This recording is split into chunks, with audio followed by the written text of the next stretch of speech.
അതിലൊരു പൂ മതിയായിരുന്നു ജീവിച്ചിരിക്കുമ്പോൾ എനിക്ക് വസന്തമാകാൻ.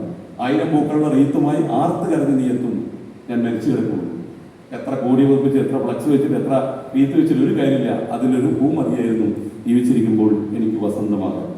അത് ഞാൻ ഒരു പൂ കിട്ടുമെന്നൊക്കെ വിചാരിച്ച് ഇവിടെ വന്നൊക്കെ സമയത്ത് കുറേ ദിവസമായിട്ട് എന്താണ് ഒരു വലിയ വസന്തകാലം, വലിയൊരു സ്വീകരണമാണ് നമ്മുടെ ഈ വലിയ ഉജ്ജ്വലമായ ഈ സംഘടന ഞങ്ങൾക്ക് തന്നിരിക്കുന്നത്.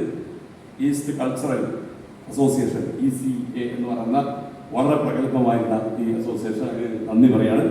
അതുപോലെ നീ മരിച്ചാൽ നല്ലൊരു നീ മരിച്ചാൽ ആ വിവരം ഞാൻ അറിയണമെന്നില്ല. അറിഞ്ഞാൽ തന്നെ ദൂരെയുള്ള നിന്റെ വീട്ടിൽ എത്തണമെന്നില്ല. എത്തിയാൽ തന്നെ നിന്നെ ഒന്ന് തൊടാൻ കഴിയണമെന്നില്ല. ഒന്ന് തൊട്ടാൽ തന്നെ പൊട്ടിക്കരയാൻ സാധിക്കണമെന്നില്ല. കരഞ്ഞാൽ തന്നെ ആർക്കും മനസ്സിലാവണമെന്നില്ല.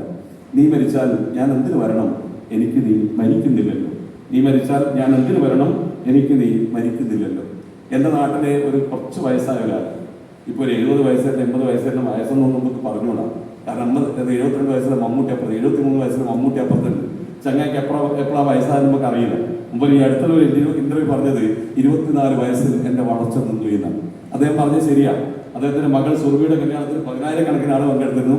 അതിൽ ഏറ്റവും സുന്ദരം മമ്മൂട്ടി തന്നെയാണ്. വരനെ ആരും നോക്കുന്നില്ല, വധുവിനെ ആരും നോക്കുന്നില്ല, ദുൽഖർ എന്ന സിനിമയിൽ എത്തിയില്ല, ഓനെ ആരും നോക്കുന്നില്ല. ശബ്ദ സൗന്ദര്യത്തിന്, ശരീര സൗന്ദര്യത്തിന് അവസാനത്തെ വാക്കായിട്ട് ചങ്ങാതിങ്ങനെ നിൽക്കണം. ഞാൻ ഒരു 10, 15, 16 വയസ്സിൽ ഞാൻ 30 വയസ്സുകാരെ കാണുന്ന സമയത്ത് അറിയാം അത് വയസ്സായി കഴിഞ്ഞിരിക്കുന്നത്. പിന്നെ ഇങ്ങനെ കയറി വരും. ഇപ്പൊ നമുക്ക് എല്ലാവർക്കും പറയാം മമ്മൂട്ടിക്ക് വയസ്സായിട്ട് എന്നിട്ട് മതി ഞങ്ങളൊക്കെ വയസ്സെന്ന് പറയും. അതുകൊണ്ടാണ് ഇവിടെ പ്രഗത്ഭരായ ഈ ഭാരവാഹികളായ ആളുകളൊക്കെ എത്ര എനർജറ്റിക്കായിട്ട് എത്ര ഊർജ്ജസ്വലമായിട്ട് ഇവിടെ സഞ്ചരിക്കുകയാണ്. ഞാൻ ആളുകളെ ഉന്മേഷത്തിന്റെ, ഉണർവിന്റെ, ഊർജ്ജസ്വലതയുടെ പ്രതീകമായിട്ടാണ് സകല ആളുകളെയും കണ്ടുകൊടുക്കുന്നത്. അതുകൊണ്ട് ബാംഗ്ലൂരിലെ മമ്മൂട്ടികളാണ് ഇതിന്റെ ഓരോരുത്തരും എന്നൊക്കെ പറയാൻ പറ്റും. ഏതായാലും 70 വയസ്സുള്ള ഒരാൾക്ക് ഞാൻ നേരത്തെ പറഞ്ഞ കവിത ഉണ്ടല്ലോ, അതാണ് കേൾക്കുന്നത് കേട്ടിട്ട്. ഇത് സോഷ്യൽ മീഡിയയിൽ വന്ന് അങ്ങനെയാണ്, എന്റെ മീഡിയയിൽ വന്നിട്ടില്ല. അപ്പൊ അദ്ദേഹത്തിന് ആ കവിതയിൽ എല്ലാ വരി ഇഷ്ടമല്ല, അവസാനത്തെ വരി ഇഷ്ടമാണ്. അവസാനത്തെ വരി എന്താ, നീ മരിച്ചാൽ ഞാൻ എന്തിനു വരണം, എനിക്ക് നീ മരിക്കുന്നില്ലല്ലോ. ഇയാളെ പ്രശ്നം എന്താ വെച്ചാൽ ഇയാൾക്ക് മരിച്ചു വിട്ട് പോകുമ്പോൾ ഒരു മരിച്ചു വിട്ടിൽ ഇയാൾ പോകാറില്ല. പോയാൽ തന്നെ സുഹൃത്തിനെ കാണൂല. എന്നിട്ട് എന്താ പറയുക, ആരെങ്കിലും നാട്ടിലൊരാൾ മരിച്ചു കഴിഞ്ഞാൽ അയാൾ വീട്ടിൽ നിന്ന് പറഞ്ഞ് നീ മരിച്ചാൽ ഞാൻ എന്തിനു വരണം പാവപ്പെട്ട, എനിക്ക് നീ മരിക്കുന്നില്ലല്ലോ.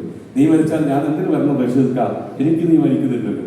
അപ്പൊ ഞാൻ ഇയാളോട് പറഞ്ഞു ഇത് എന്താ പറയാ, ഇതല്ല ഇതിന്റെ അർത്ഥം. ഇത് സ്നേഹത്തെക്കുറിച്ചുള്ള കവിതയാണ്, ഇത് ബന്ധത്തെക്കുറിച്ചുള്ള കവിതയാണ്, ഇത് അഗാധമായ സ്നേഹത്തെക്കുറിച്ചുള്ള കവിതയാണ് എന്നൊക്കെ പറയുന്ന സമയത്ത് ഇദ്ദേഹം പറഞ്ഞതെന്ന് വെച്ച് കഴിഞ്ഞാൽ ഇങ്ങനെയും വായിച്ചുകൂടെയുന്നു, അങ്ങനെയും വായിച്ചുകൂടെ.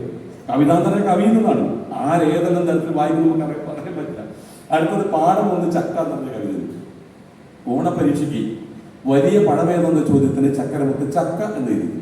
കുടുംബ നിലവാരത്തിൽ ചേരാത്തതിനാൽ മമ്മി തല്ലി ചേച്ചി പിച്ചി.